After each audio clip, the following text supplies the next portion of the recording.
Vamos lá, gravando? Tá gravando. Hoje o material é mais técnico. É para quem está mesmo interessado em ver a humanidade florescer finalmente, em vê-la sair dessa corrida de rato. O conteúdo vai ser longo, mas é muito necessário, né? E vai ser interessante também, tá? Fica aí comigo que muita inovação, muita coisa bacana. Vai ter uns slides aí na tela para acompanhar, mas é basicamente um podcast para vocês ouvirem aí nas suas rotinas, tá bom? E vamos focar no conteúdo, né, pessoal? Por favor, e não na forma, né? Eu vou repetir isso, né? O canal tem toda uma arte aí, né? Como eu disse no vídeo anterior, eu me divirto fazendo essas coisinhas aí, as thumbnails, né? É porque, pô, tem que se divertir também, né? Senão ninguém aguenta. Mas o ponto é que aqui vocês não vão ver a minha cara, né? De barba feita, de terno e gravata aí, dando carteirada, mostrando credencial. Por favor, não esperem por essas coisas só para então levar o conteúdo a sério, tá bom? Eu peço encarecidamente que vocês tentem ver o conteúdo além da forma, né? Me deem esse bracinho a torcer, beleza? Muitas vezes a mensagem certa, infelizmente, não encontra o mensageiro perfeito. E eu sou assim mesmo, né? Há quem diga que eu não tenho carisma, né? Talvez de poucos amigos, mas uma coisa é, sou dotado de senso crítico e, por incrível que pareça, de muita empatia, né?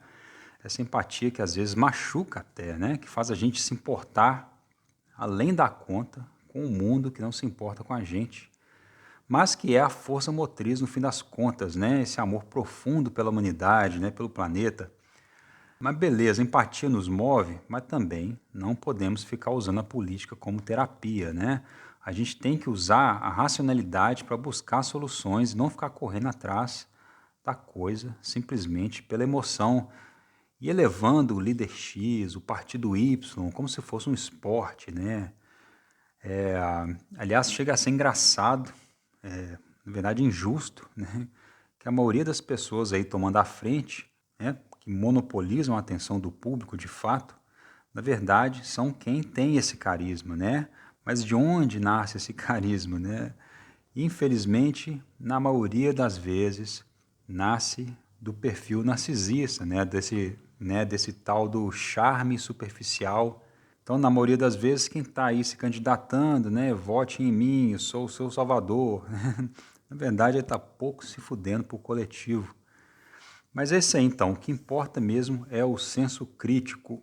Vamos lá. Esse, na verdade, não é ainda o vídeo que eu prometi trazer. E talvez eu fique devendo ele por algum tempo, porque eu decidi fazê-lo quando tiver o texto do projeto pronto, porque aí também fica disponível para quem prefere ler, tá?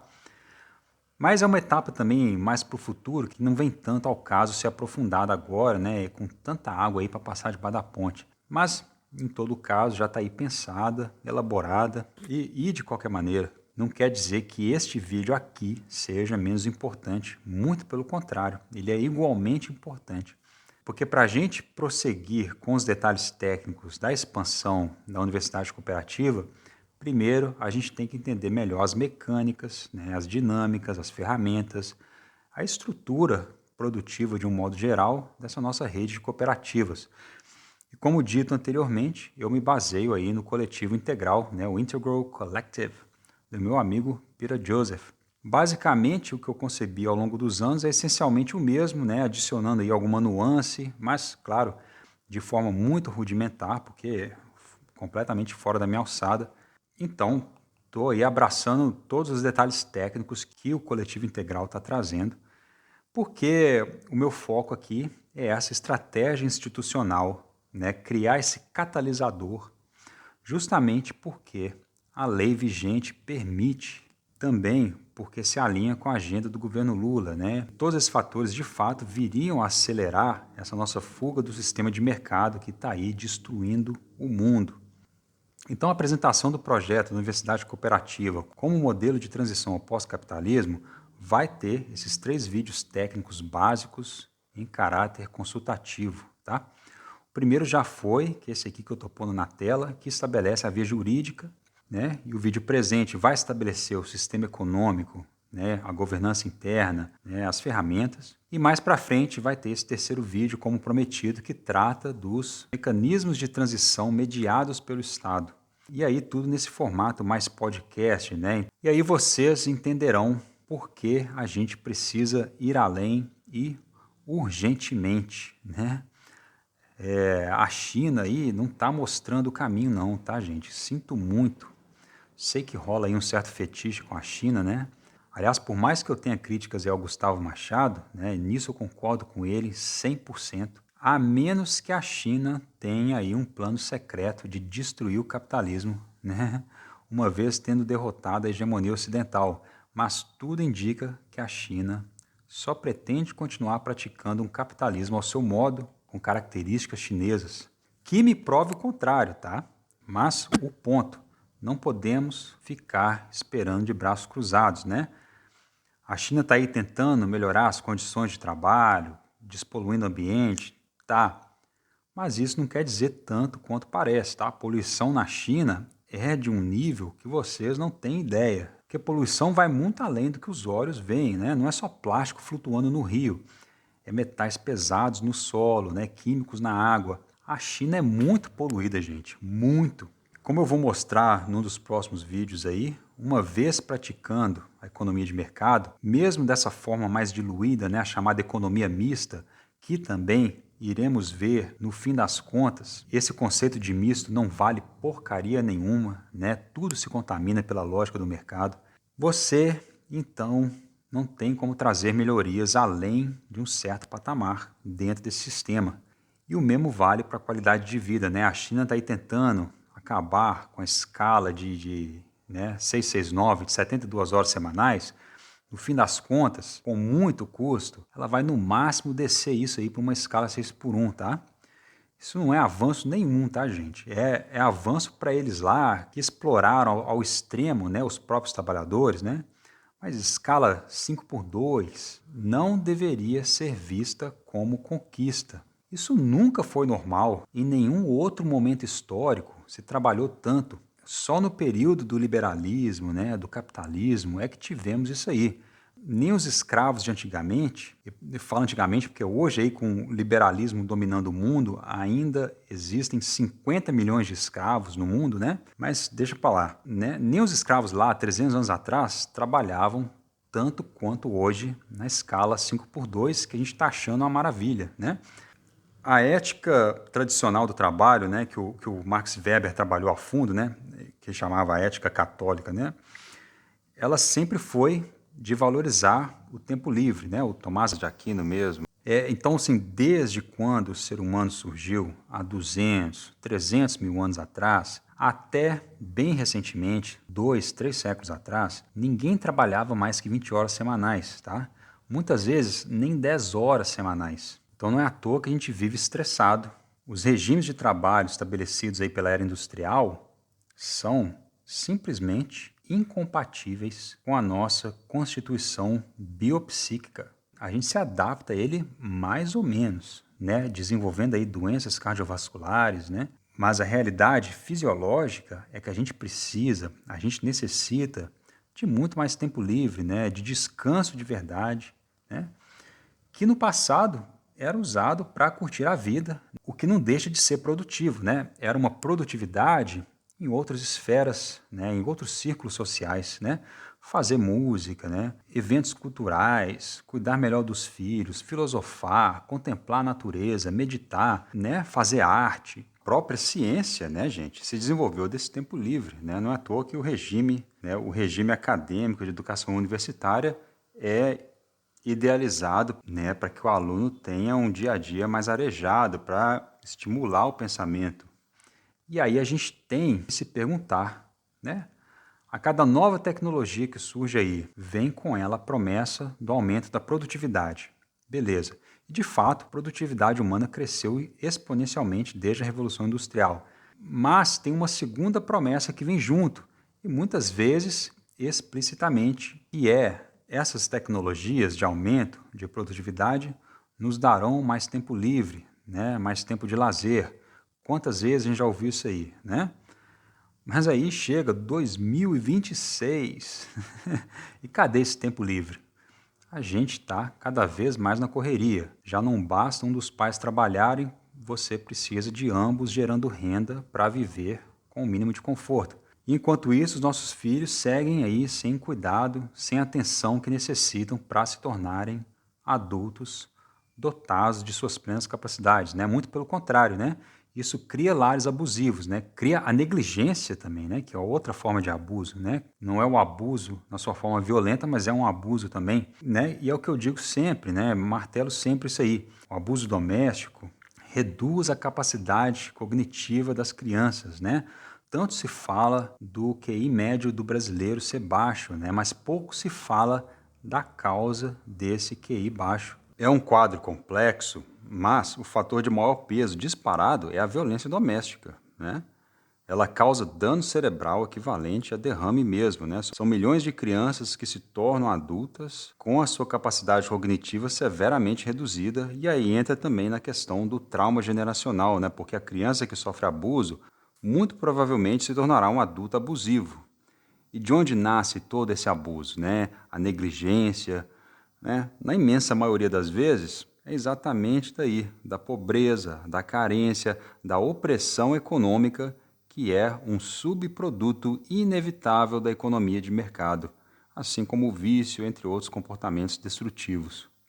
O abuso doméstico, claro, é terrível contra a mulher também, né? Não tô descontando isso. Um adendozinho de última hora, pessoal, já que a gente falou da China, né, e ela não é a resposta de fato, como a gente vai ver, também não é resposta nenhuma o tal do modelo sociodemocrata escandinavo. Esse é outro ponto que nos mantém presos aí nessa via eterna de reformas. Tenho aí muitos amigos que dizem isso, né, que bastaria a gente seguir o modelo das democracias sociais escandinavas, né, mas a gente precisa entender que, digamos assim, né, o capitalismo funciona para eles. Na verdade, não funciona, tá? Está desmoronando também, como no mundo todo. Mas só dá essa ilusão de prosperidade, de que funciona, porque são países muito pequenos e que exploram uma posição de vantagem econômica sobre outros. É o mesmo velho jogo de soma zero, tá? Só são ricos porque empobrecem outros países aí pelo mundo, né? Mesmo não fazendo de maneira direta, né? De maneira colonial. Mas é o mesmo jogo. E tem mais, né, gente? Porque não é só depositar tanta esperança num sistema que também é falido e que também está falhando lá, tá, né, deixando na mão o sueco, o norueguês, que a gente vai ver que tá. A situação deles não é esse end of history da promessa capitalista, mesmo com toda essa vantagem econômica que eles têm. Mas aí a pessoa também esquece de como se chegar lá, não é mesmo? E aí, vamos seguir esse caminho? E para se chegar lá, reformas que terão que ser implementadas, né? Como superar os entraves? Isso aí vai acontecer daqui a um mês? Provavelmente não. Daqui a um ano? Daqui a uma década? Provavelmente também não, né? Daqui a um século, né? Quando tudo tiver colapsado, entendeu? Então vamos pensar racionalmente na viabilidade das coisas, né? Aqui tudo que eu estou pedindo é a construção de uma única universidade federal que não atrapalhe em mais nada, né? Você pode continuar aí seguindo, né, a sua via das reformas, tentando transformar o Brasil numa Suécia, né? Boa sorte. Né? Mas uma coisa não exclui a outra. Né? Eu não estou aqui pedindo para você vir apoiar o projeto desse cara, dessa pessoa. Né? Eu estou simplesmente bolando um modo de tirar a gente desse buraco o mais rápido possível. E quanto mais iniciativas, especialmente quando ela é de custo político tão baixo, custo econômico tão baixo, né? Quanto mais alternativas a gente tentar em paralelo, melhor. Né? Então, que seja aí a via das reformas para transformar o Brasil na Noruega, né? Mas, ao mesmo tempo, e se isso não der certo? Né? Então, vamos tentando outras coisas ao mesmo tempo, né? Por que não? Justamente quando não custa nada tentar, que é o que eu estou apresentando aqui. Então, vamos sair dessa, né? Não vamos ficar esperando o mundo aí fora se resolver. O Brasil, gente, é um país maravilhoso e tem todos os recursos naturais em abundância, né? Uma gente criativa aí tem tudo para a gente reivindicar o nosso protagonismo e reconstruir a nossa sociedade, para acabar de vez com a exploração, com a poluição, com o degredo socioambiental. É como eu gosto de dizer, né, de fazer essa alusão aos quadrinhos, né? A nação fictícia do Pantera Negra, né, o Wakanda. Lá eles se tornaram o país mais avançado do mundo porque só eles detinham, né, esse minério fictício, né, que permitia um desenvolvimento tecnológico extraordinário. O Brasil é a Wakanda da vida real. Não existe vibrânio, né? Mas nós somos o único país que tem o equivalente ao vibrânio fictício lá dos quadrinhos. A gente tem todos os recursos naturais em abundância: água, terras cultiváveis, energia e a tabela periódica inteira, né? Nenhum outro país tem isso, né? Sem falar da extensão territorial comparado com o tamanho da nossa população. É? E sem falar também que a gente praticamente não tem nenhum desastre natural, né? O máximo são as chuvas, né? Que é só uma questão de fazer um planejamento um pouquinho mais inteligente, né? Evitar encostas, evitar as zonas de alagamento. Então, passou da hora da gente deixar o resto do mundo comendo poeira. Eles que se explodam, né? Ao invés de continuar aí vendendo a nossa riqueza a preço de banana, né? No mercado global. Então, esse é o meu apelo. Vamos deixar esse caos para trás e dar o nosso próprio salto civilizatório, beleza? Mas é isso aí, eu tinha mesmo que devagar. Peço desculpas e vamos voltar aí ao tema do vídeo. Um esclarecimento inicial, gente, para não haver dúvidas. Sempre que eu falar de economia planejada ou planificada, economia cooperativa, economia paralela, eu vou estar falando da mesmíssima coisa, tá bom? Tudo isso são sinônimos dessa economia alternativa à economia de mercado, que por sua vez eu também chamo de sistema de mercado, tá bom? A gente está aqui hoje, então, para melhorar a fundação da nossa casa, né? O projeto da Universidade Cooperativa é, sim, muito simples, reitero sempre isso, mas para a imensa maioria das pessoas aí, né, no começo, é como falar grego, né? As pessoas não vão dar muita bola, ou no máximo coçar um pouco a cabeça e deixar para lá, sem dar muito o braço a torcer. Porque é de fato um novo paradigma, né? Vai soar como uma maluquice mesmo. Para tentar ter esse entendimento, a gente vai se apoiar na nossa experiência de vida dentro do sistema de mercado e não vai ajudar muito. Só o tempo dissolve isso aí, né? A gente vai se familiarizando com as ideias que são bem diferentes. Ainda mais que você olha ao seu redor e pensa, né? Pô, ninguém está falando disso, né? Nem a mídia alternativa aí que eu sigo, né? Então esse cara aí que ninguém conhece, saiu sabe-se lá de onde, né? Deve ser somente um desses doidos aí da internet. Mas é assim mesmo, né? Como dizia o Cacete Planeta, no começo foi difícil. Então, peço o carinho de vocês e a confiança que aos pouquinhos a gente vai mudando os quadros de referência dentro da nossa cabeça. E aí vocês vão vendo que quem está delirando não sou eu, mas é o mundo todo ao nosso redor, né? É um delírio coletivo, mas como o ser humano é uma espécie de grupo, né, a gente simplesmente não questiona muito, né, a direção que o grupo está indo. A gente segue caminhando, conversando aí com a pessoa do lado, sem perceber que tem um leão faminto, né, mais na frente, ou um precipício. Mas é assim mesmo, sempre começa com um ou dois levantando a cabeça e enxergando os perigos à frente. E só vai ficar claríssimo a partir do vídeo número 5, que está aí 50% pronto. Mas assim, não vai sobrar pedra sobre pedra, tá? A gente vive num mundo onde a economia de mercado é tratada como se fosse lei da natureza, né? Como se não houvesse alternativa. Até mesmo aí os guardiões da luta de classe, né? Nem eles ousam tocar nessa hegemonia do mercado. É impressionante, né? A gente vai caminhando aí na direção desse precipício sem notar as falhas estruturais que são óbvias, gente, tão óbvias. Na verdade, a gente nota sim, né? Mas aí a nossa percepção intuitiva, né, não encontra respaldo, né? Os líderes aí não estão falando disso, então você acha que assim, eles vão achar uma solução, né? Ou a tecnologia vai achar uma solução.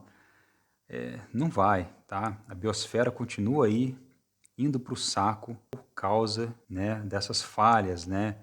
Necessidade de crescimento infinito. E os bilionários vão se tornando trilionários, né, por causa dessas mesmas falhas que permitem e continuarão permitindo essa concentração de riqueza ao infinito, né?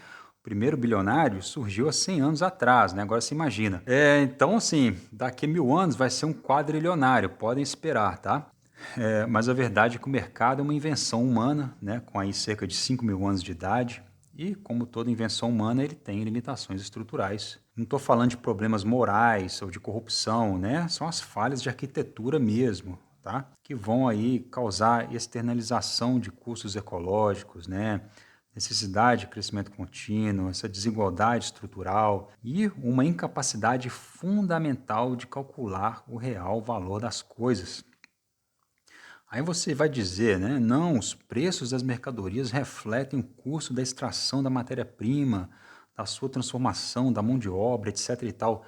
Por enquanto eu só peço que vocês fiquem comigo, se inscrevam no canal, que a gente vai aos poucos desconstruir essa concepção extremamente equivocada, né?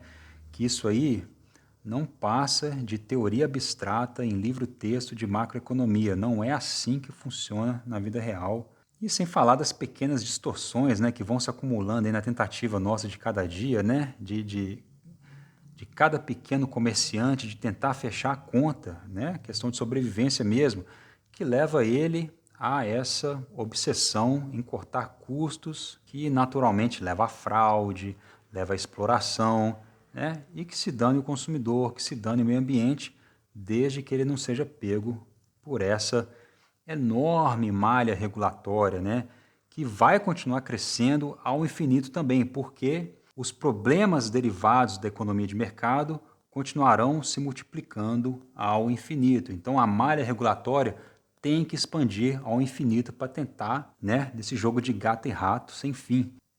Mas beleza, cada coisa no seu tempo. Então no vídeo 5 dessa série aqui, eu vou matar essa cobra e mostrar o pau, sem pudor, tá bom? O vídeo número 4, que já está quase pronto, está aí 90% pronto, deve sair nos próximos dias. Vai tratar da mobilização política, né? O que é realmente necessário.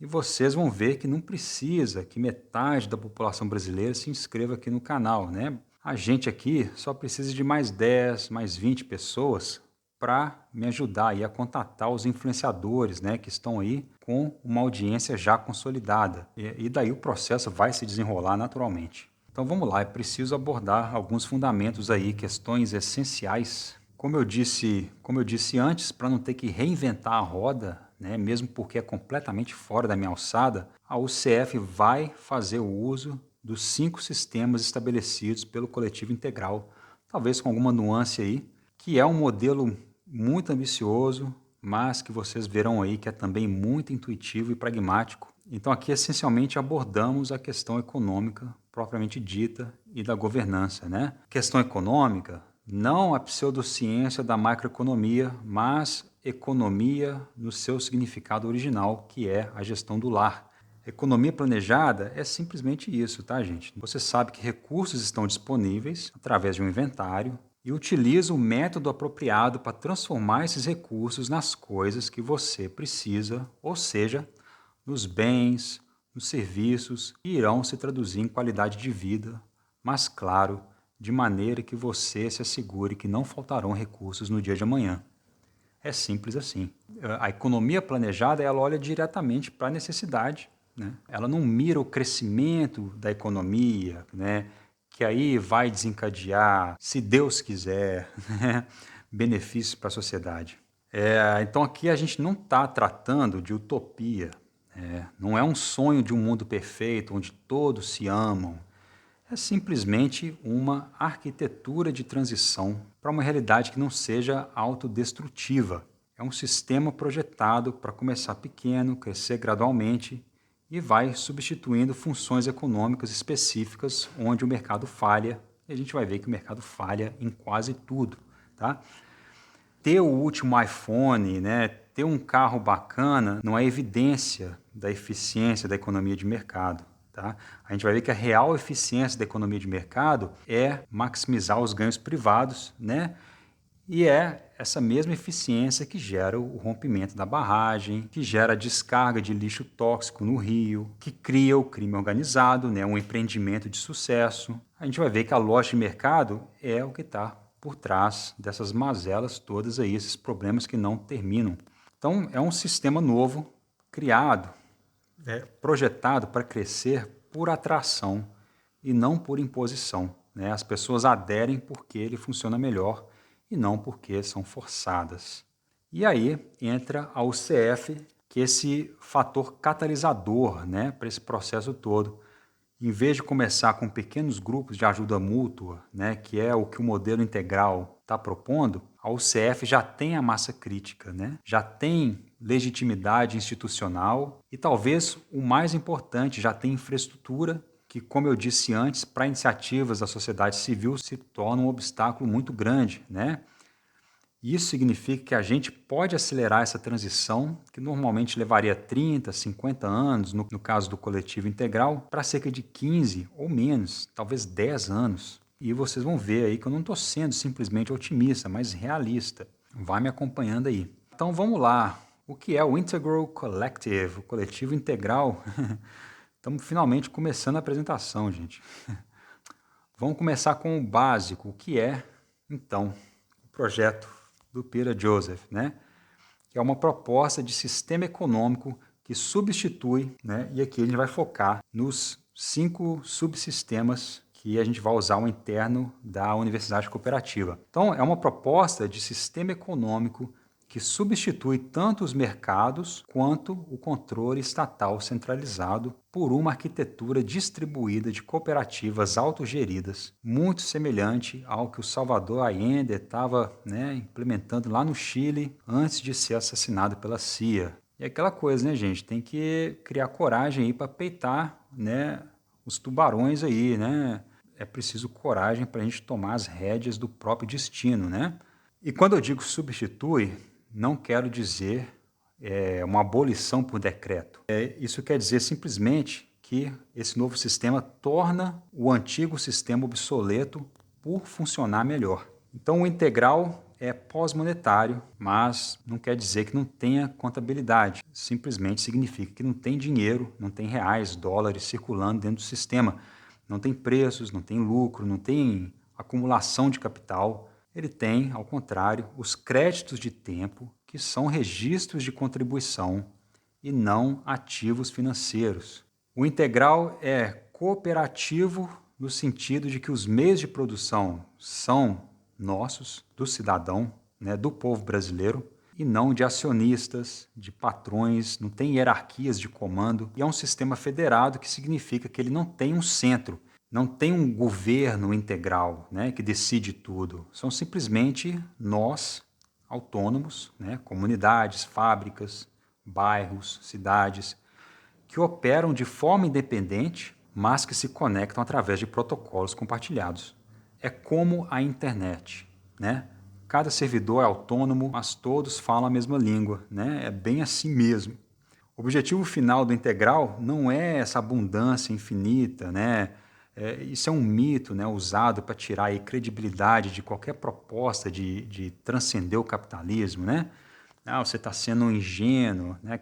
O objetivo é, bem resumido, nesse termo genial que o coletivo integral usa, que é a suficiência confiável. Ou seja, as suas necessidades são atendidas sem privação, sem competição, mas não como querem ir os comunistas, né, que dizem de cada um conforme a sua capacidade, para cada um conforme a sua necessidade. Obviamente, ninguém é deixado na miséria, né? Mas aqueles que contribuem mais irão usufruir de mais benefícios, né? Mas, de novo, obviamente, não da forma grotesca como é nos dias de hoje. E, crucialmente, o sistema opera dentro dos limites ecológicos do planeta, né? O ambientalismo saiu de moda, né, gente? Mas o problema continua cada vez pior, né? Não adianta ter uma economia perfeita se ela destrói o mundo em que vivemos. Próximo slide, então. Antes da gente entrar de cabeça em cada sistema individualmente, vamos dar uma visão geral de como eles se encaixam e, claro, tentem imaginar isso dentro da nossa universidade cooperativa, tá? Para simplificar esses 5 sistemas, eu vou chamar de integral, né? Quando não estiver falando de cada sistema individualmente. Então pense no integral como esse organismo vivo. Cada sistema é um órgão, né, com uma função específica, mas todos trabalham juntos para manter o organismo saudável. Então vem aí o CDS, né, que eu vou manter aqui a sigla em inglês, tá? É o sistema de decisão colaborativa, ele é o cérebro democrático. É onde a comunidade decide o que fazer, como alocar recursos, quais prioridades estabelecer. Não é uma votação majoritária, né? É um processo de consenso ponderado que leva em conta objeções fundamentadas, né? Parece bom no papel, mas difícil de pôr em prática, mas calma, a gente vai entrar em mais detalhes que irão esclarecer como ele funciona aí, tá? É tudo muito tranquilo. Depois a gente tem o OAD, que é o Sistema de Design Aberto, que é a memória de conhecimento. É onde todos os projetos, especificações e processos são armazenados e compartilhados. Não tem propriedade intelectual. Vamos nos desabusar desse conceito. Nesse novo paradigma, o conhecimento é um bem comum, como deveria ser. Essa máxima aí, né? Não devo nada a ninguém. Isso está muito errado, tá? A gente deve tudo a alguém, a gente deve tudo ao coletivo em última instância, né? Em primeira instância, você deve tudo aos seus pais, né?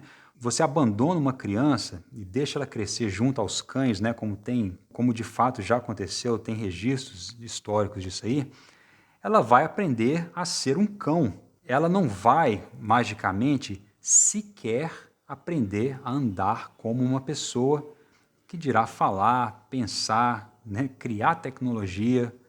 Como diz aí o Isaac Newton, né? Se vi mais longe é porque estou sob os ombros de gigantes. Então a ideia da propriedade intelectual, da patente, é uma ideia que pode parecer justo na superfície, mas só é justo nesse sistema barbárico, nessa selvageria que a gente vive hoje. Essa ideia machuca profundamente a humanidade como um todo e, em última instância, é profundamente injusto com a humanidade. Imagina se a invenção da roda tivesse gerado uma patente, né? Então, toda inovação é fruto desse legado da humanidade. A criatividade é um processo coletivo, né? O próximo sistema, o COS, é o Sistema de Organização Cooperativa, que é a musculatura do nosso modelo. É onde as coisas são realmente construídas. Ele coordena as cooperativas, as tarefas, os materiais e as habilidades. É o que transforma os projetos, os designs em realidade, em produto. Aí vem os créditos de tempo, que no coletivo integral se chama ITC, né? Integral Time Credit. Ele é como o metabolismo, né? É como a contribuição é registrada e o acesso a serviços e bens de consumo é mediado. Ele substitui o dinheiro como mecanismo de coordenação econômica. E, finalmente, o FRS, que é o Sistema de Feedback e Revisão, que faz a vez do sistema nervoso. É o sistema de controle de produção que monitora, detecta desvios, aprende com os erros e, no final, recomenda qualquer ajuste necessário. É o que mantém o sistema adaptativo e resiliente. O fluxo, então, é contínuo, como, novamente, na economia do lar. Você parte das necessidades diretamente. Aí o CDS decide como proceder. O OAD projeta, gera os protocolos, né? Gera aí a receita do bolo. Né? O COS se encarrega da produção física. Né? O ITC, crédito de tempo, registra e mede o acesso. E o FRS monitora e recomenda ajustes quando necessário. E aí o ciclo recomeça. Esse é o metabolismo econômico do integral, usado então na nossa universidade cooperativa. Então vamos dar uma olhada em cada um separadamente, né? Para começar com o CDS, Sistema de Decisão Colaborativa. Esse é talvez o sistema mais importante porque é onde a legitimidade democrática do integral é estabelecida. Essa é a governança, basicamente, né? O CDS não é uma votação majoritária, não é ganha quem tem mais voto. Ele é um processo de consenso ponderado. As pessoas não votam simplesmente sim ou não. Elas expressam graus de apoio, né? Desde um eu apoio fortemente, né? Até um veto, né? Um bloqueio. E aí, crucialmente, parte desse processo, que são as objeções, serem fundamentadas, né? Não é oposição cega. Aí uma objeção não se torna um obstáculo, ela é também uma informação valiosa que ajuda a refinar a proposta, que é o que eu sempre digo, né? Começa com a própria proposta que eu estou apresentando aqui. Qualquer comentário aí, sugestões, dúvidas, vão sendo usados para melhorá-la. Então, o CDS, se alguém diz, eu bloqueio isso porque vai prejudicar os idosos do bairro, né? Isso não é ignorado, ele é incorporado ao design da determinada proposta, né? São as pessoas sendo razoáveis, né? Que é o que falta nesse mundo aí dominado pelo narcisismo, pelo jogo de cena, pelo interesse próprio. Vocês entendem a diferença? Aqui não tem ganho privado, não é que assim alguém vai sabotar um projeto porque afetaria os ganhos da empresa dele lá, né? Não tem bancada empresarial nisso aqui, tá, gente? É só o interesse legítimo das pessoas ao lidar com as situações, né, os problemas do dia a dia, simplesmente. Então, assim, isso demora para ser entendido. É um mundo completamente diferente, mas que está aí ao nosso alcance muito mais fácil do que a gente imagina, né? Voltem lá de novo no vídeo 1 que vocês veem como tudo isso já tem plena viabilidade jurídica hoje, não precisa fazer lei nenhuma, né? Voltem lá para vocês verem. E o CDS também tem rastreabilidade total. Vamos lá, o que é isso? Cada etapa do processo, desde o momento em que a ideia é submetida até a decisão final, é registrada de forma transparente e imutável. Qualquer pessoa pode rastrear como e por que uma decisão foi tomada. Isso elimina essa opacidade burocrática, né? E essa possibilidade de revisão silenciosa, né? Misteriosa, né? De decisões que já tinham chegado a um acordo, né? E a gente vê muito isso aí no mundo corrupto da política, né? De repente, um projeto de lei que era ótimo, né? Termina completamente descaracterizado, porque aí vai recebendo revisões que vêm de atores aí de bastidores, né? Do meio empresarial, né? Para o benefício próprio, é aquela velha história. E quando o consenso não é suficiente, né, vai ter casos de conflitos de valores, né, de identidade cultural, de significado simbólico. Aí o CDS escalona para um processo chamado sintegridade, né, que é uma tradução direta de um neologismo, que é uma palavra interessante. Então vamos aí adicionar ao nosso vocabulário. A sintegridade é uma deliberação humana, digamos assim, de banda larga, desenvolvida pelo ciberneticista Stafford Beer, né? Esse mesmo que a gente falou no vídeo anterior, que trabalhou no governo do Salvador Allende, desenvolvendo aí a economia planejada lá. É um processo estruturado onde as pessoas se sentam, né, juntas e resolvem conflitos que não puderam ser resolvidos nos processos anteriores. Então, na prática, na UCF, isso significa assembleias de cooperados, onde cada um tem um voto, aí sim você vai para o voto majoritário, né? Mas sempre mirando o consenso, né? Sempre usando a divergência como fator de design do projeto.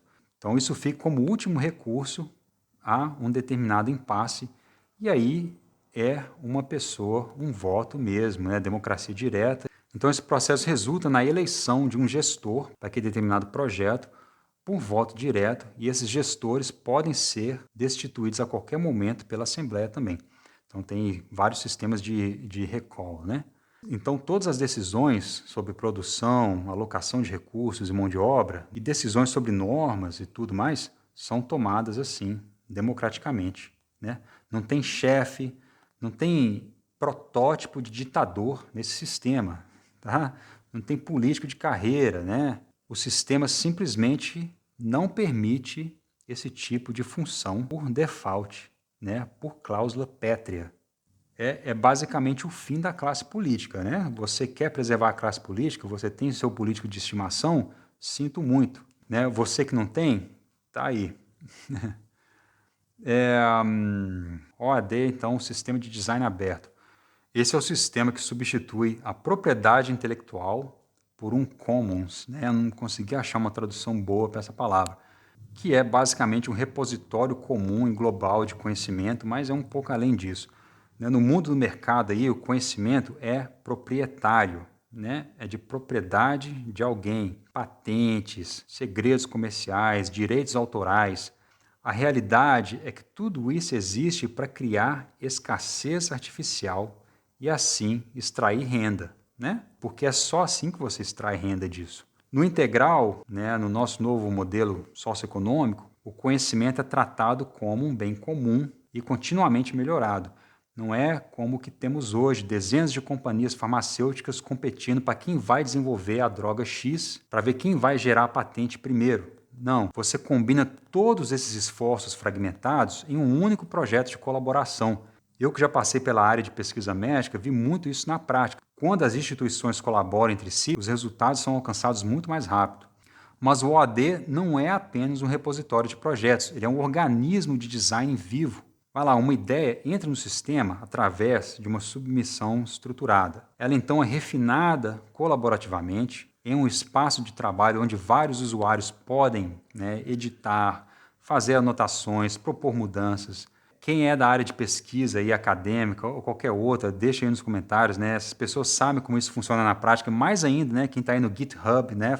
Escrevendo programas juntos, né? É o movimento do código aberto, né? Que está aí. Então, no caso do nosso novo sistema socioeconômico, cada nova ideia, então, avaliada por coeficientes ecológicos, né? Quanto material usa, quão reciclável o produto final é, e é então simulado para sua viabilidade, né? Vai quebrar sob estresse, né? Basicamente, o Inmetro pode ser fabricado com ferramentas disponíveis localmente. Cada ideia, então, cada projeto interno é decomposto em etapas de trabalho, quantas horas, quais habilidades, quais ferramentas, né? E finalmente ele é certificado e liberado para o Commons. Quando um design é otimizado, se tornando aí mais fácil de ser construído, né? Ou com reparo mais fácil, ou mais eficiente no uso de certos recursos, todos os nós, né? Todas as cooperativas dessa rede se beneficiam imediatamente, têm acesso imediato e irrestrito a qualquer inovação. Não existe concorrência, né, entre cooperativas, entre designs, né? Existe só colaboração, né? Para quem ainda acha que competição é o motor da criatividade humana, esse livro aí, cara, não recomendar. É muito bom, do jornalista Alf Kohn, em que ele destrói essa noção de que a competição é benéfica para a humanidade. Não tem cenário nenhum, como ele mostra aí através de milhares de exemplos, não existe cenário em que a competição é benéfica, né? O valor da competição é meramente de entretenimento. É você participar de uma atividade esportiva, jogar xadrez, né? Ver um jogo de futebol. A competição só tem valor nisso aí, né? É uma brincadeira, é um jogo. Fora disso, você quer construir qualquer coisa, você quer estimular a criatividade das pessoas, você quer extrair o máximo da capacidade das pessoas, competição só atrapalha, né? Você ainda assim consegue obter resultados, né? Porque o ser humano realmente é um animal incrível, mas com a colaboração você alcança muito mais, muito mais. Os exemplos que ele traz aí no livro são fantásticos, tá? Várias pesquisas, né? É um argumento irrefutável, né? Recomendação aí, então. Então, por exemplo, se alguém em alguma cidade melhora um design de filtragem de água, essa melhoria fica disponível para todos instantaneamente, para o nó aí que decidiu usar. Na UCF, isso significa que os laboratórios, né, a expertise técnica, a capacidade de pesquisa são a base inicial desse Commons. Então a gente tem uma universidade que pode se especializar em produção tecnológica mesmo, inclusive mantendo uma indústria paralela, como está fazendo a USP, né, com microchips, né? E os projetos desenvolvidos aqui não são patenteados ou mantidos em segredo. Eles são compartilhados com toda a rede, num processo que promove avanços benéficos para a sociedade como um todo, num sistema de retroalimentação onde você pode melhorar um avanço realizado por outra pessoa sem ter que reinventar a roda. A indústria automobilística hoje é uma piada, né? Você olhar essas marcas todas aí, cada dia aparece uma marca nova. Tem marcas já consolidadas há décadas que eu nunca ouvi falar. E você olha, os modelos são idênticos, né? Não é questão mais de escolher o tipo de carro, não. Você escolhe qual marca e fabrica aquele. Então assim, o sistema de mercado é muito ineficiente, né? Ele incentiva a redundância, né, na produção. É desperdício, né? Muito desperdício de potencial humano, de recursos. Aí a gente vai para os créditos de tempo integrais, o ITC. É o coração metabólico do sistema. É o sistema que substitui o dinheiro como mecanismo de coordenação econômica. E, por favor, prestem atenção aqui, meus caros, porque essa é a parte que as pessoas mais confundem. Crédito de tempo não é dinheiro, não é criptomoeda, não é token, né? Não é um ativo financeiro, ele é pura e simplesmente um registro não transferível de contribuição de trabalho.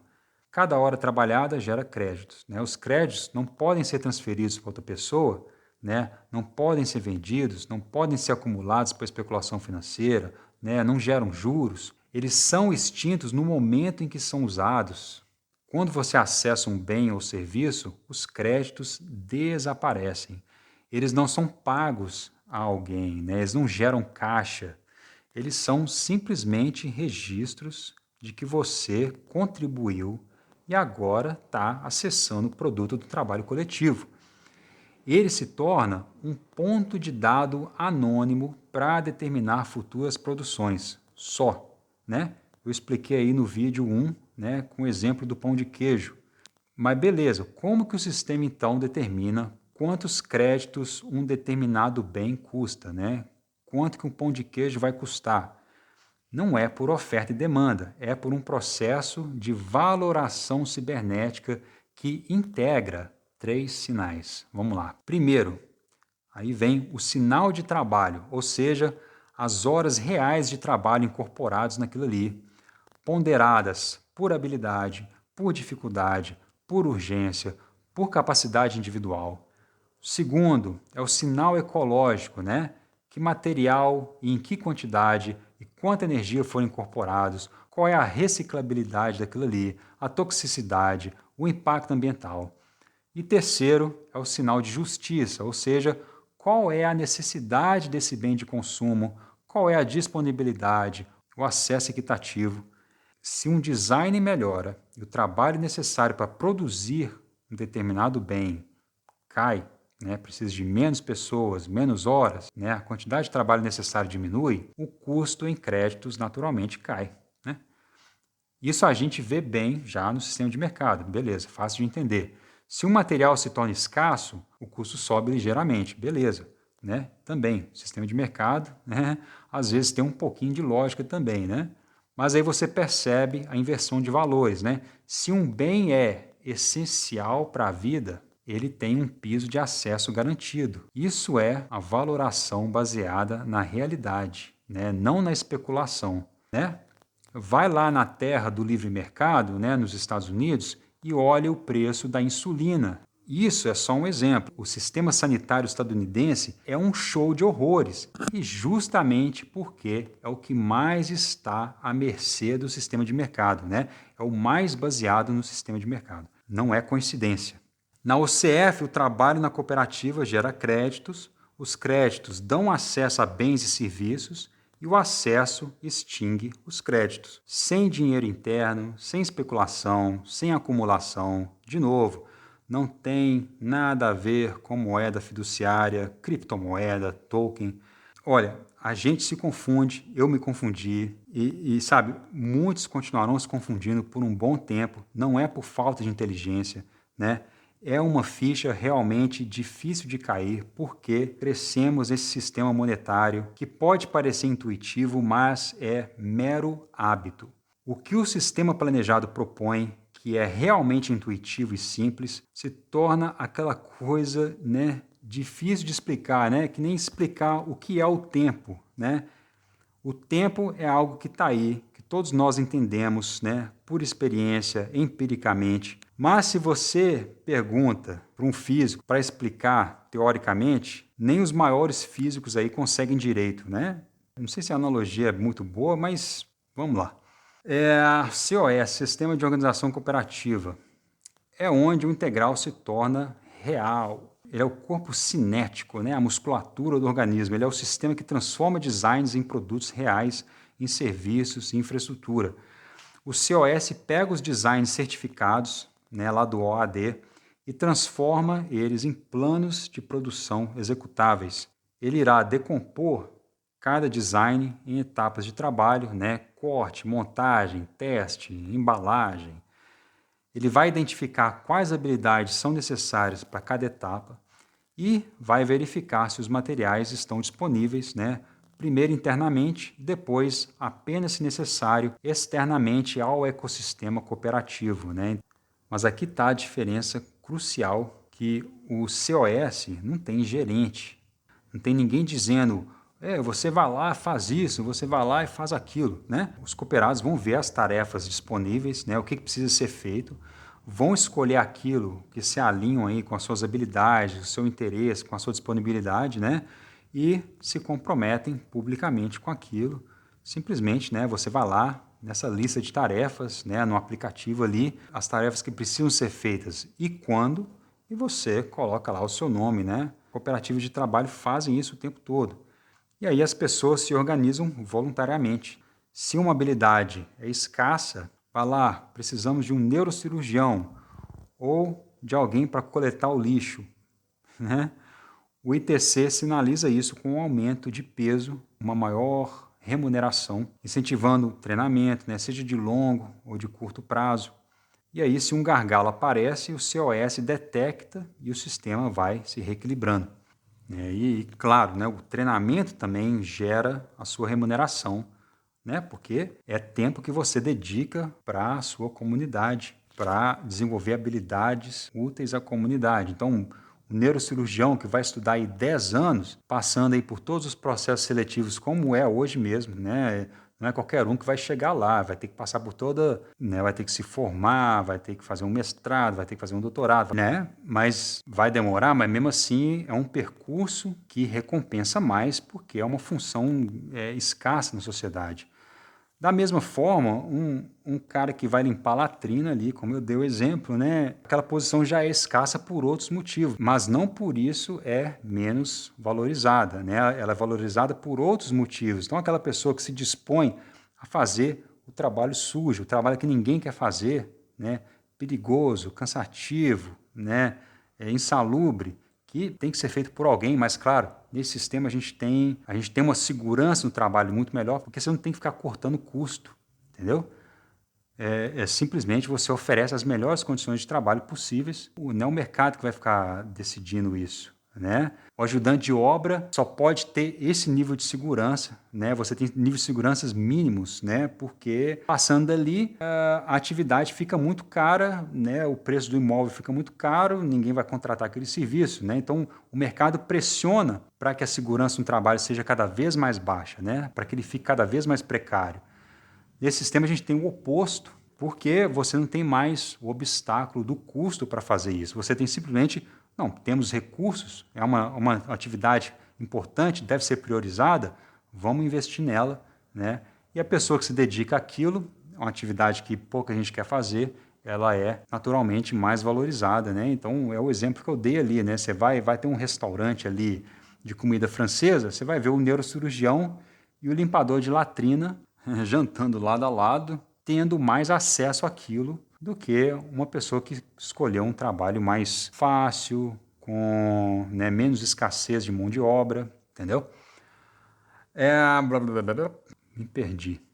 Então, o COS também é responsável por coordenar as cooperativas, né? Aí você tem uma cooperativa de agricultura, uma de manufatura, uma de transporte, uma de saúde, todas trabalhando juntas, né? Compartilhando recursos, informações, se coordenando, né? Umas com as outras. E, crucialmente, o COS gera os dados de produção que alimentam o sistema de crédito de tempo, né? O ITC, ou seja, as horas reais de trabalho, o uso de materiais, né, e todos os gargalos aí. É isso que permite ao ITC calcular o valor de acesso real e não um valor estimado ou especulativo. Na OCF, então, isso significa, né, cooperativas setoriais autogeridas lá na agricultura orgânica, na saúde cooperativa, né? Tudo coordenado também ciberneticamente e não hierarquicamente. Próximo slide, sistema de feedback e revisão. é o sistema nervoso adaptativo do integral, né? Ele não comanda, ele observa, faz o diagnóstico e faz recomendações.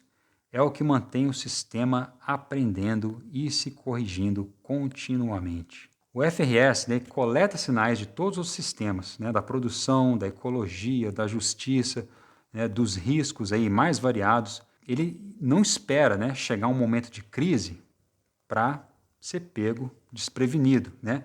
Ele vai detectando aí, né? Detecta a deriva, né? Os padrões de desvio, né? Que se não forem corrigidos, aí sim levam a crises, né? Muitas vezes, né, catastróficas, como vemos aí todo ano aí pelo mundo, né? No nosso sistema de mercado, né? É o próprio caso aí do Brasil, a falta de planejamento faz a pessoa sair construindo nas encostas, nas zonas de alagamento, né? Então, sim, são problemas evitáveis com um pouquinho de racionalidade, né? Isso tudo faz parte dessa chamada anarquia de produção, né? A anarquia de produção não é só lá as marcas automotivas produzindo o mesmo modelo, né? Quase que exatamente idêntico, né? Ela é também esse planejamento público, né? Porque é tudo baseado nos mesmos mecanismos, né? Na dívida, né? Em cortar gastos, em se desenvolver sem um mínimo de planejamento. E é isso aí, né? É uma zona mesmo, né? Se não fosse por isso, não teríamos gente morrendo aí em deslizamento de terra quando chove, né? Em alagamento. E a gente acha que é eficiente, né? O sistema de mercado, de novo, só porque a gente trabalha 8 horas todo dia e no final do mês consegue comprar um telefone novo, né? Uma noção muito ilusória de eficiência. Então vamos dar um exemplo. Se o trabalho lá de reparo de bicicleta está aumentando, né, e de maneira consistente, mais e mais pessoas estão tendo problema com as suas bicicletas. Aí o sistema de feedback e revisão não espera até que as bicicletas quebrem todas. Ele sinaliza que tem um problema de design ou de manutenção, né, ou o que for. Essa informação, então, é retroalimentada aos outros sistemas sobre a forma de uma determinada recomendação. O FRS classifica os sinais em diagnósticos, né? Tem lá o estresse ecológico, né? O gargalo de habilidades, a dependência do mercado externo, né? Que vai estar aí presente nas etapas iniciais de implementação do modelo. A desigualdade de acesso, né? O FRS, então, modela cenários futuros, né? O que acontece se continuarmos assim? E vai gerando recomendações tipadas, né? Para o OAD, né? Ele vai sugerir ali um novo design.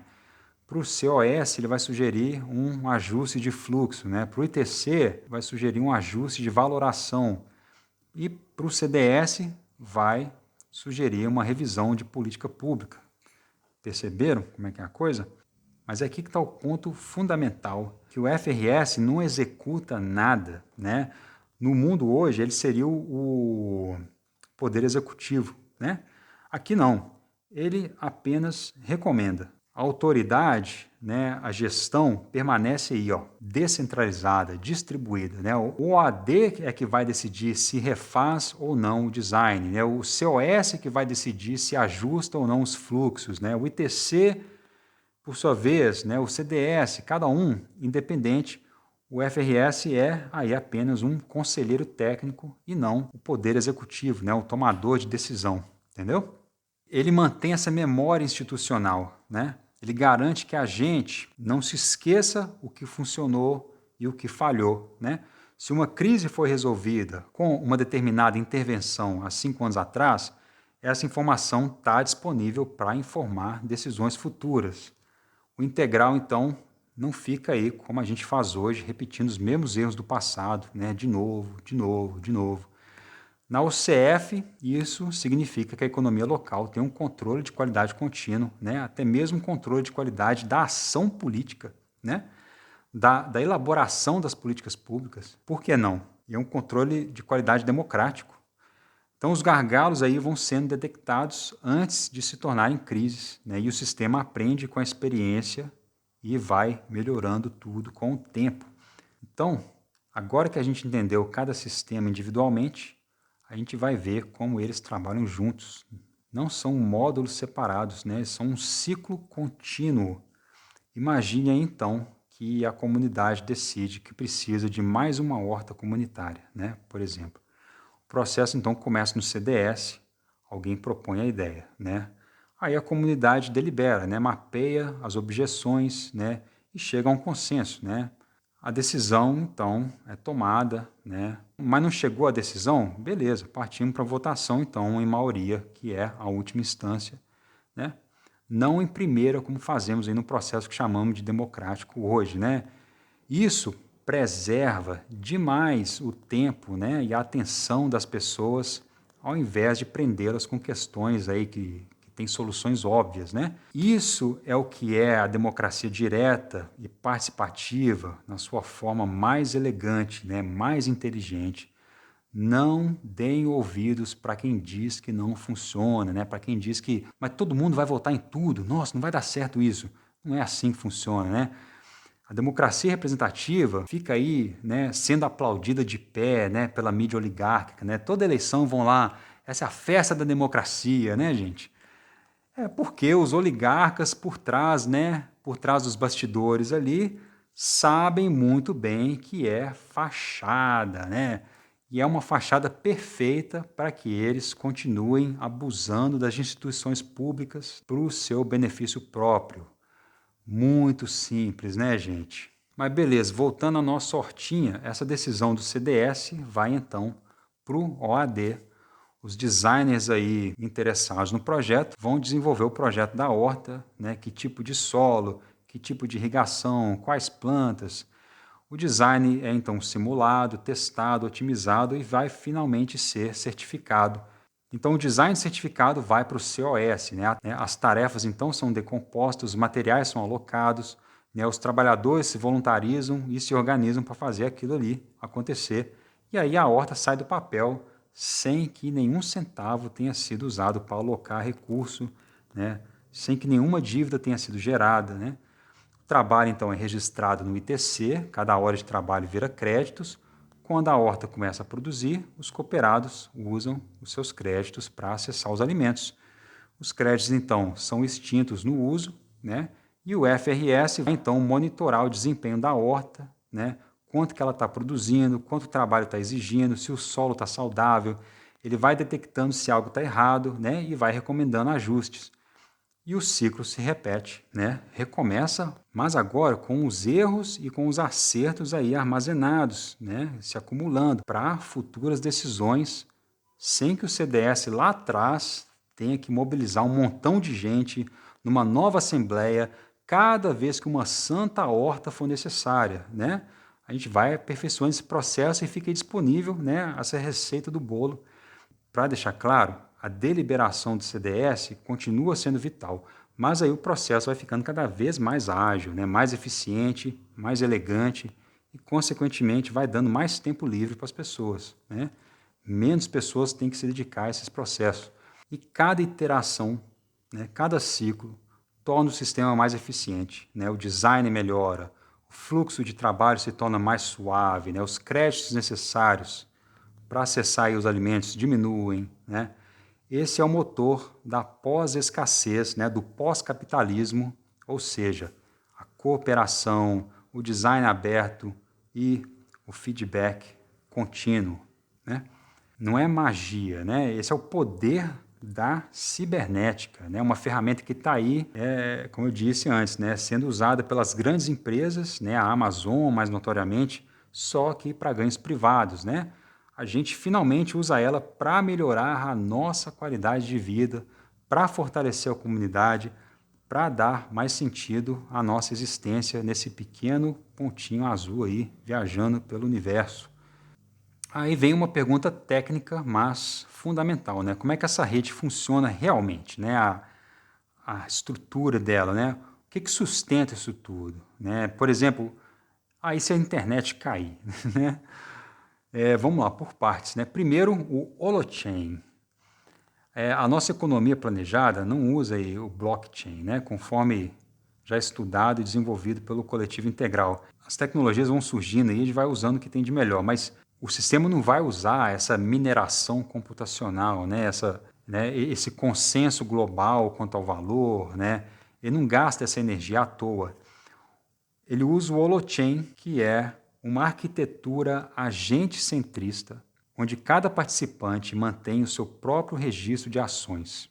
É o que é chamado de source chain, e isso valida as ações dos outros com base em regras compartilhadas. Então, cada aplicação, né, o CDS, o OAD, o ITC, o COS, o FRS, roda sua própria rede independente, que significa que o tráfego de uma não congestiona a outra, né?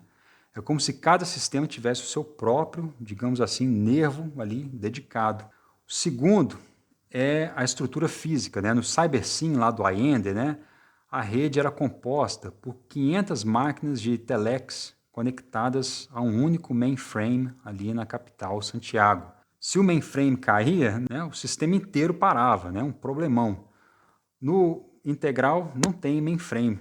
O que tem é essa tabela hash, né, distribuída, né, na sigla inglesa aí, DHT.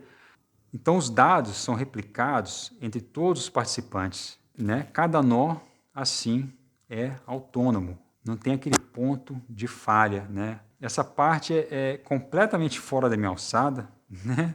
Mas a galera tech aí provavelmente está concordando com tudo. Então o que você tem é uma arquitetura holográfica, né? O que isso quer dizer? Quer dizer que cada pedaço contém o todo. E aí um terceiro ponto, e se a internet cair, né?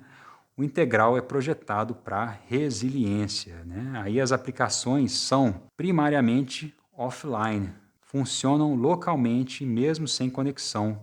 Quando a conexão volta, os dados são sincronizados, aí, como se diz, né, oportunisticamente, né?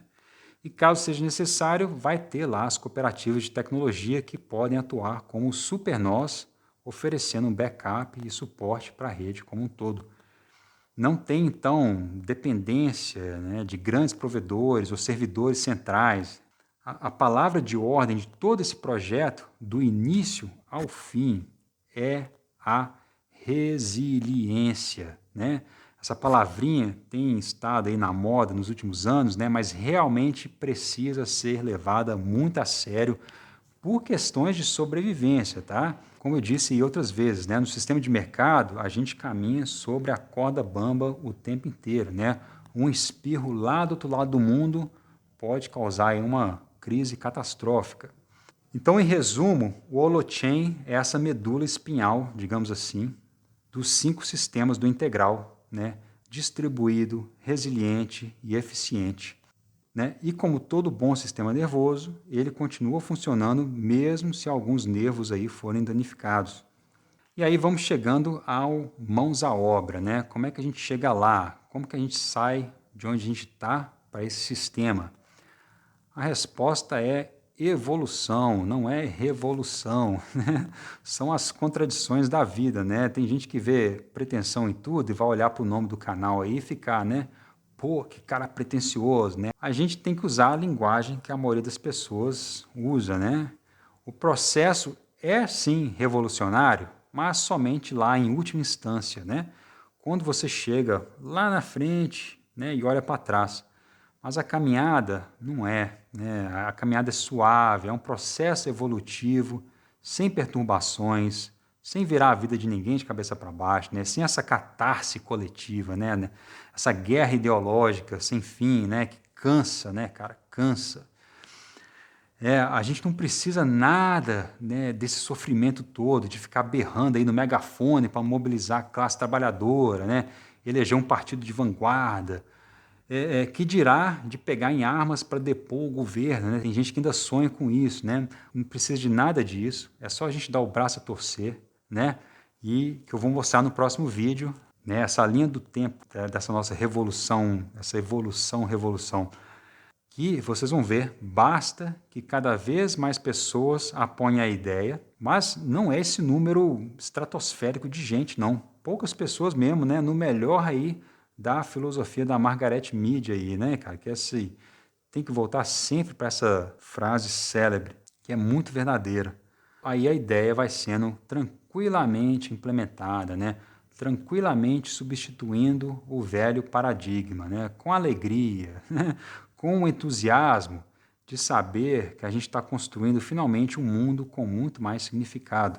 A mudança significativa virá através de um processo evolutivo, cumulativo, iterativo, socialmente absorvente. No caso do coletivo integral, especificamente, e a proposta da Universidade Cooperativa não exclui a iniciativa que é aí da sociedade civil, mas, ao contrário, são dois processos, né, que se beneficiam enormemente um do outro.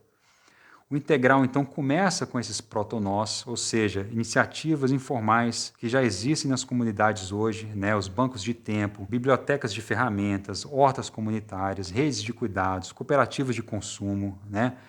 São coisas que as pessoas já fazem por aí, simplesmente para tentar cobrir as falhas do mercado, né? O integral ele vai simplesmente formalizar e conectar essas iniciativas, né? Ele dá a elas uma estrutura que as potencializa, tá bom? E aí, aos poucos, esses 5 sistemas estão emergindo, né? Primeiro, as normas sociais de reciprocidade estão sendo aí estabelecidas, né? Um pouco mais para frente, a gente tem os registros de contribuição sendo implementados. Mais para frente ainda, as estruturas formais com pesos e protocolos. Então, não tem um momento em que alguém liga o integral, né? Pô, tá funcionando, né? Ele vai se implementando aos poucos. E a partir daí você tem, né, essa revolução, digamos assim. E a partir daí ele vai crescendo organicamente e lá na frente, né, isso tudo significa uma revolução, esse processo evolutivo. E à medida que cada nó dessa rede se torna mais robusto, né, os nós começam a se integrar com a economia de mercado através de cooperativas de interface. Essas cooperativas vão, então, operar internamente sob a lógica do coletivo integral, mas vendendo esses serviços no mercado somente para gerar receita quando necessário, que então é usada exclusivamente para comprar terras, maquinários, equipamentos para o coletivo. Então, toda essa estrutura, essa cadeia produtiva vai sendo absorvida pelo commons, né, local. Então, os nós vão se conectando em rede que vão formando uma federação. E, finalmente, o integral se torna uma infraestrutura de fundo, né? Tão natural que ninguém mais vai notar, né?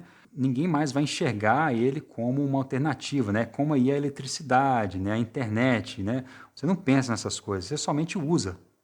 Simplesmente isso. O mercado pode continuar aí persistindo aí em alguns nichos, mas já não será mais um problema, porque a imensa parte da economia não é mais fundamentada na pseudociência da macroeconomia. Ela passa a ser uma economia cooperativa e pós-monetária. Aí chegamos ao UCF, né, o momento que todos esperavam, que não é apenas mais um nó na rede do integral. Ela é também, mas ela é muito mais que isso. Ela é um catalisador institucional que acelera dramaticamente esse processo, tá, gente? Por quê? Porque o modelo integral original começa com pequenos grupos informais, que vai levar aí anos para ganhar escala, né? 30, 40, 50, para adquirir toda a infraestrutura necessária, né? Porque, né, essa questão de capacidade de investimento, né? Obter máquinas, terras. E é aquela coisa, né? Houve uma mudança cultural muito profunda na sociedade nas últimas décadas. Antigamente, você tinha todos esses movimentos revolucionários camponeses, porque a grande maioria das pessoas estava justamente no campo, né? A vida normal, né, digamos assim, era rudimentar, né? Era fácil, então, conectar a vida das pessoas à luta de classe, por assim dizer. Não é à toa que isso acabou, né? O cidadão se mudou para a cidade. Ele aí se adaptou a todo um estilo de vida, uma outra coisa, né? Ele tem outras necessidades. Então, vai demorar muito tempo para que o sistema aí do coletivo integral gere essa capacidade industrial que seja suficiente para atrair adeptos, né? Por muitos anos, provavelmente, vai ser aí uma iniciativa tímida, dispersa, né? Parece que não tem nada acontecendo, mas ainda assim tá e vai chegar lá. Agora, a UCF, por outro lado, já tem aí, na minha concepção, né, 50, 100 mil estudantes, talvez 200 mil, um hospital universitário, corpo docente, corpo técnico especializado, toda uma infraestrutura física, porque é função natural do Estado prover essa infraestrutura à universidade pública, né? essa infraestrutura urbana, o Estado tem essa obrigação, uma vez que se comprometeu a construir a nova universidade, né, de entregar uma infraestrutura urbana, né? Isso significa, então, que a UCF pode implantar os 5 sistemas desde o início, em escala, e entregando um estilo de vida mais compatível com a cultura urbana de hoje, né? Mais atraente para as pessoas, né? Não é simplesmente a questão de se mover a opinião pública, mas a realidade é essa, né? O estilo de vida rústico na zona rural tem um certo apelo, mas porque a gente está cansado do estresse da cidade, né? A vida na cidade continua sendo muito sedutora, e podemos desenvolver uma civilização urbanizada, desenvolvida, sem esse estresse todo e com muitas conexões aí com a natureza, né? E além disso, tem a realidade que a política eleitoral, né, institucional suga a maior parte da energia política das pessoas, né? O universo ativista aí é minúsculo, né, em comparação, né? Isso fica mais que evidente agora. Tá todo mundo se sintonizando aí nas disputas eleitorais, né? Mesmo quando a gente tenta não se envolver a qualquer custo, né? Vai pegar muita coisa de tabela aí dos amigos, dos parentes. Então essa proposta, a UCF, uma vez que ela entrou nas discussões políticas, né, ela captura essa opinião pública, né, minimamente necessária e num intervalo de tempo bem curto, né? Quem sabe nesses 2 meses que faltam para as próximas eleições. Não é muito otimismo não, né? Basta começar a divulgar. Mas mesmo passado o período eleitoral, a gente não precisa esperar anos, né, para construir essa massa crítica, porque a universidade, no momento em que ela é feita, já nasce como alternativa ao mercado, né? Aí a infraestrutura existente, os laboratórios, o campus, né, a infraestrutura urbana, fornece a base para o OAD, para o COS, para o FRS, né, as terras aí da universidade. E a legitimidade institucional da universidade facilita aí acordos com o poder público. O resultado, que é uma transição que no modelo integral poderia levar de 30 a 50 anos, pode ser reduzida para 15, até mesmo 10 anos com a UCF aí como catalisador, né? Não é pura especulação, é a diferença entre começar do zero e começar com uma base já estabelecida, né? A UCF não substitui o processo orgânico de transição, ela simplesmente mete o pé lá no fundo do acelerador, né? Ela fornece a infraestrutura, a massa crítica, a legitimidade que vão permitir que esses 5 sistemas funcionem em escala desde o início, enquanto as comunidades ao redor, né, o povo brasileiro, o público, observa, se familiariza, né, e eventualmente se adapta e adere voluntariamente. Aí entrando em algo que, novamente, será abordado com muito mais profundidade mais futuramente, é como a gente interage com o mundo que usa dinheiro, né? A resposta é o S100, o Sistema de Câmbio Estado Mediado. Ele é necessário porque a gente emerge em um mundo monetário, né? Terras, máquinas, insumos, coisas aí que ainda não dispomos localmente, tudo isso ainda vai exigir reais, né, para ser adquirido, né? A UCF não pode simplesmente ignorar o fato que o mercado ainda existe. E o S100 é essa ponte controlada entre os dois universos econômicos. Ele permite a conversão bidirecional entre crédito de tempo e reais com mediação estatal, né, via Caixa Econômica, né, Banco do Brasil, ou uma cooperativa de crédito aí que seja autorizada, né? Essa ponte é obviamente necessária porque as pessoas têm e precisam ter a sua liberdade de ir e vir, né? Então, como o cooperado transforma o seu trabalho ao interno da UCF em moeda para usar lá fora, né? E vice-versa, no caso de um visitante. Mas é uma coisa, né? Esse sistema de câmbio precisa ter limites bem rigorosos para evitar que a lógica do mercado contamine a nossa economia planejada paralela, né? Vamos estipular então que cada cooperado aí vai poder converter no máximo 10% dos seus créditos anuais em reais. Também vamos estipular que o total de conversões não possa exceder 5% do total de créditos, né, emitidos por ano. E os novos cooperados só podem converter após aí, né, um tempo de carência de 6 meses, né, de participação. E, além disso, a conversão é baseada no custo de produção e não numa oferta e demanda especulativa. Então, o sistema de câmbio também irá prevenir a especulação e a arbitragem. Ou seja, os reais obtidos são lastreados em estoques reais de mercadorias e a conversão de reais para créditos cria uma conta de visitante que expira lá em 90 dias. Vamos lá então, por que esses limites, né? A resposta é uma só: o crédito de tempo não é dinheiro, né? Se a gente tratar ele como dinheiro, né, na porta de saída, aí é tolice, o sistema todo perde o sentido de existir. Então a gente precisa de alguns, né, termos de segurança, beleza? Vamos lá então a cada um deles. Por que esses 10% apenas por pessoa por ano?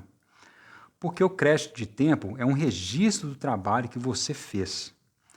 Mas, como no sistema de mercado, ele também representa uma promessa de acesso físico àquilo que a comunidade produziu. Quando você converte crédito em real, você não está sacando um salário, você está, na prática, liquidando a sua cota, né, a sua parte do patrimônio da cooperativa. Né, as fábricas, os estoques, as terras. Na prática, significa isso. Então, se todo mundo pudesse converter, vamos supor, 50% de uma vez, seria uma verdadeira corrida aos bancos, né? Como já vimos aí em várias crises do passado, né, no sistema de mercado. A cooperativa, então, teria que vender aí máquinas, colheitas, né, terras no mercado externo para então pagar esse saque, né, entre aspas, em reais. E o sistema cooperativo iria simplesmente à falência. Né? Isso que eu expliquei no vídeo anterior, tem as partes complicadas, mas só porque o sistema de mercado é uma bosta, é uma complicação sem fim. Porque esse limite agregado de 5% do total emitido, isso é pura cibernética, né? O sistema de planejamento, como era aí no CyberSim do Aender, ele lê os dados de gasto interno para ajustar a produção futura. Tá? Se muita gente retira os créditos, né, convertendo eles, em vez de gastá-los internamente, o computador, né, a rede aí, entende que a demanda interna caiu e manda as cooperativas reduzirem a produção. Aí vocês já viram onde isso vai dar, né? Qual que é o resultado? Os estoques ficam cheios, beleza, mas aí o sistema simplesmente para de produzir como se não houvesse mais demanda. Aí meses depois, todo mundo volta a gastar crédito e aí o sistema atrasa a reação, causando a escassez, né? O desabastecimento. Esse limite de 5% é um filtro de ruído para que o algoritmo não confunda, né, uma viagem de turismo, né, uma ausência de um cooperado temporária com uma crise estrutural de consumo. Entendeu? Por que esperar então 6 meses para os novos cooperados poderem converter créditos? Né? Esse período de carência é mais para garantir que a pessoa novata ali, o calouro, já esteja integrado, já tenha contribuído com o trabalho, né, real e que entenda a lógica do sistema antes de poder, entre aspas, sacar algo. E por que a taxa de câmbio é baseada no custo de produção e não na oferta e demanda? Essa é a questão mais importante. Se a gente deixar a taxa de câmbio flutuar igual ao dólar, né, a especulação entra aí pela porta da frente. Né? Se a demanda por um produto sobe, o preço em reais subiria também. Isso geraria uma corrida para converter créditos justamente quando o produto está mais escasso, piorando aí a situação. Né? Quando a gente fixa a taxa do custo médio de produção, ou seja, horas de trabalho, mais materiais, mais impacto ecológico, a gente então descola o valor da especulação e ancora ele na realidade física, entendeu? O preço em reais só muda se o trabalho para fazer aquilo mudar, né? Não se a fila aumentou, entendeu? Essa é a lógica da oferta e demanda, né? Isso aí mantém o sistema de câmbio como uma ponte e não como um mercado financeiro paralelo. E por que uma conta de visitante só durar 90 dias? porque o visitante não é um cooperado, né? Ele não trabalha ali, não contribui com horas na horta ou na fábrica. Pode até ter um programa de visita, né? De trabalho por acomodação, essas coisas assim, né? Com certeza vai ter uma coisa assim para integrar os visitantes, mesmo sendo uma experiência mais curta, né? É legal ter essa vivência em primeira pessoa do sistema cooperativo e vai levar essa opinião lá para fora, né? Mas, em primeira instância, ele ali só trocou reais por créditos para passar ali um fim de semana, né? Visitar um amigo, um parente, ou é um curioso, né, que queria só dar uma olhada, né, ver o modelo de perto. Então, se esses créditos não expirassem, o que aconteceria? O visitante viraria um especulador aí de poltrona, né? Ele poderia comprar créditos agora, guardar aí por anos, esperar o sistema ficar mais eficiente e os produtos com o tempo vão sendo barateados em termos de créditos pela crescente eficiência do sistema. Então, usar esse estoque antigo para levar vantagem, né? Então, esse prazo de 90 dias resolve isso. A conta de visitante é como um vale-refeição, não uma conta de investimento, né? Ela existe para o turista comer, se locomover ali dentro, né? Curtir a cidade durante a visita e depois some. Não precisa mais, some. Né? Claro que ele vai ter a opção de reconverter isso para reais no momento de saída.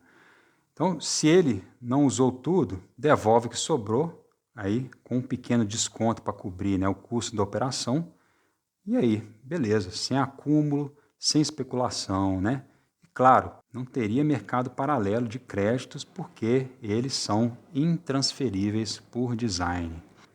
Então isso é mais uma camada desse sistema imunológico que a gente precisa, que a nossa economia paralela precisa, para não se adoecer com esse vírus terrível do sistema de mercado que infecta a humanidade. Esses limites impedem que o dinheiro fora contamine a lógica de dentro, garantindo que o sistema de câmbio, o S100, seja usado só para o que ele foi feito, para viagens, para compras pontuais fora, mas nunca para acumular poder, acumular capital, né? Transformar o crédito em capital. O S100 não é um fim em si mesmo, né? Não é a indústria, né? Indústria financeira, gente. A gente chama isso de indústria, né? Esses parasitas aí que não produzem nada, ficam só especulando o dia inteiro. Não tem nada disso, né? Aqui o sistema de câmbio é uma ferramenta de transição. À medida que a produção interna se expande, a necessidade de conversão vai diminuindo cada vez mais e o S100 vai naturalmente encolhendo, né, até desaparecer, né, quando o mercado aí se tornar residual. Então, como o mercado é superado finalmente, né, e isso, né, voltando na evolução, que é o ponto que talvez seja o mais surpreendedor. Ele não é abolido, ele se torna irrelevante. O mercado não vai desaparecer por decreto e nem precisa. Ele é gradualmente substituído por um sistema de inteligência coletiva que funciona muito melhor, né? É um dos motivos que eu falo para o pessoal, para os amigos da esquerda aí, trocar essa narrativa, né? Não é o que o Lenin falava há 100 anos atrás da propriedade privada, né? O do Rousseau, mais atrás ainda, né? O pulo do gato aqui é tornar o sistema de mercado obsoleto e todos os problemas irão desaparecer. Basta, né, pensar um pouquinho que a gente conclui isso facilmente. Então as pessoas não param de usar o mercado porque são forçadas, porque aboliu a propriedade privada, né? Não tem nada disso, né? Elas vão parar porque a economia planejada oferece muito mais com muito menos esforço, né? Nos primeiros anos, o mercado, obviamente, ainda domina. A UCF, né, o município piloto ali, vão operando em paralelo. As pessoas que querem continuar no mercado, pode fazer, né? Não está satisfeito? Vai embora, beleza, tranquilamente. Mas à medida que a economia paralela demonstra a sua eficiência, né, com uma jornada de trabalho muito mais curta, acesso a bens e serviços muito maior, né? Cidades sem crime, sem poluição, sem violência, aí as pessoas aderem voluntariamente, né? Ninguém é trouxa. Aí você tem o Estado, pela via democrática, aí sim, expropriando o que for aí de unidade produtiva que chegou a hora de ser integrada ao sistema cooperativo, né? Mas isso aí, lá na frente, tudo feito bonitinho, democraticamente, indenizado, beleza.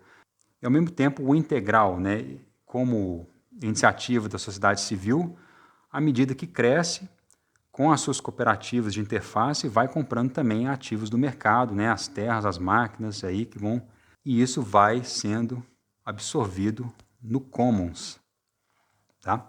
Então, assim, que fique claro, não tem sistema da OCF e um sistema integral como entes separados. Não tem porquê. Eles são integrados, conduzindo cada vez mais ramos da sociedade para dentro desse novo modo econômico. O mercado, então, ficando cada vez mais triste e sozinho, né? Vai perdendo a capacidade produtiva, vai perdendo um apelo, né? A produção interna da nossa economia paralela só se expande, mais pessoas aderem e o ciclo se acelera. Com o tempo, o mercado se torna extremamente residual, né? Assim como o crime, assim como a poluição, assim como a ansiedade nossa de cada dia, né? E por aí vai. Ele vai ficando confinado a pequenos nichos, porque já não dependemos dele para sobreviver no mundo, né? Não precisamos mais nos prostituir, vender o nosso sangue, né? Sacrificar o nosso sangue no altar do mercado.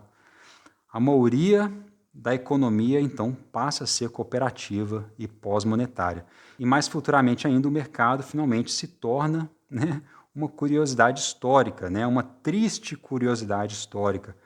As pessoas podem até estudá-lo aí como estudam hoje as bizarrices do passado, aí, né? E aí o critério de sucesso da economia planejada, descentralizada e da sua governança horizontal e participativa não é uma declaração de vitória, né? Vencemos a revolução, né? É, novamente, quando ela deixa de ser notada como alternativa e se torna simplesmente a forma como as coisas funcionam, a vida como ela é. E a gente segue a nossa vida, né? Perseguindo as nossas paixões, né? Enfim, uma vida muito mais relaxada. E concluindo, então, aqui a gente está oferecendo uma arquitetura completa para essa transição desde a economia de mercado para uma economia cooperativa, pós-monetária e ecologicamente sustentável. São 5 sistemas que funcionam juntos, né? O CDS, para decisões democráticas, não apenas votar de 4 em 4 anos, mas participar continuamente das decisões que afetam a vida das pessoas. O OAD para compartilhar o conhecimento, né? A inovação aberta e cumulativa, sem patente, sem segredo comercial, né? Que tanto atrasa o nosso progresso. O ITC para reciprocidade justa, essa contribuição reconhecida pela comunidade, né? Algo tão raro hoje, sem dinheiro, sem especulação, sem acumulação. O COS para produção cooperativa, sem patrões, sem hierarquia, sem salários, sem humilhação, sem exploração, né? Sem tráfico humano. Meu Deus, vamos erradicar o tráfico humano? Será que isso é uma coisa boa? E o FRS para aprendizado contínuo, né? O sistema se corrige sozinho, aprende com os erros e melhora com o tempo. Belezinha? E aí a UCF vem atuar como esse grande catalisador, né? Esse pé de chumbo, acelerando o processo, fornecendo massa crítica, legitimidade democrática, legitimidade jurídica e infraestrutura desde o início. Uma transição que poderia levar meio século, a gente pode reduzir para, quem sabe, uma década. E o resultado é uma sociedade com uma jornada de trabalho de pouquíssimas horas semanais, 15, 10, maior acesso a bens e serviços, zero poluição, agricultura 100% orgânica, transporte gratuito, né, e de porta a porta, eficiente, uma sociedade sem crime, sem CEO, sem bilionário, sem trilionário, né? Democracia real, né? Participação contínua, não apenas aí votando de 4 em 4 anos. E como não pode faltar, né? A minha convocação do presidente Lula. E aí, seu presidente, você pode ser o último presidente da história do Brasil. Imagina que honra, né? Aquele que se imortalizou perante não somente o povo brasileiro, mas toda a humanidade, né? Deixando um legado para o mundo inteiro. Basta criar a Universidade Cooperativa Federal, né? Não é um sonho utópico, não tem mágica, é uma simples lógica ponderada, racional, né? Arquitetura de transição baseada em sistemas existentes, em princípios consolidados, né, há 70 anos, né, a cibernética, testados aí ao longo de tantas décadas. É uma arquitetura baseada em práticas cooperativas que já existem em comunidades aí ao redor do mundo, né? O que falta não é teoria, é simplesmente construir. Mas mantendo aí os pés no chão, né, moçada? Porque é uma proposta em desenvolvimento. Tem lacunas técnicas? Tem, claro. Muitas questões que surgirão precisarão ser resolvidas, desafios aí de implementação que só serão descobertos na prática, claro. Mas eu e tantos outros ativistas aí acreditamos que é uma direção correta e a história está do nosso lado, né?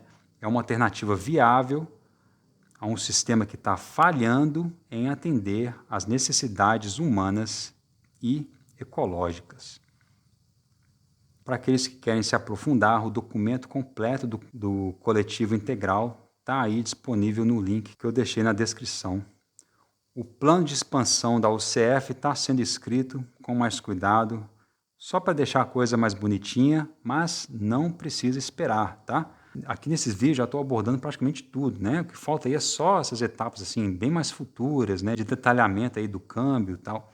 Qualquer um aí assistindo que queira ajudar, né, a construir um mundo melhor, né? A contribuição é bem-vinda e se faz necessária agora, né? Estou aí à disposição para perguntas, para discussão e vamos divulgar, né? É só assim.